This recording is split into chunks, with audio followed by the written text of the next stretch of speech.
High. তো আজকে আমি আমাদের উঠোনে বসেছিলাম আর এখানে দুটো বাক্স ছিল, দেখতে তো পাচ্ছ দুটোকে।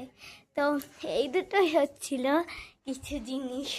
তো আজকে আমি কিকটা চালাচ্ছিলাম আর আজকে সানডে, তো আজ আমার ছুটি ছিল, কিন্তু ছুটি তো শুধু নামেরই ছিল। আজকে আমি আঁকা থেকে প্রাইভেট এবং গানে গেছিলাম। তো এই দেখুন আমি আজকে এই ছবিটা এঁকেছি। কেমন হয়েছে আপনারা সবাই বলবেন অবশ্যই। তো আসুন আপনারা একটা নতুন জিনিস দেখাই।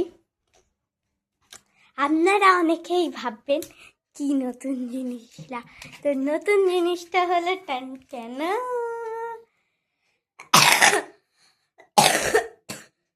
তো এটা আমরা অনেকদিন হলো নিয়েছি, আপনাদের ওর মাঝে কোনো ভিডিও শ্যুট করা হয়নি কারণ আমার খুব ঠান্ডা লেগেছিল।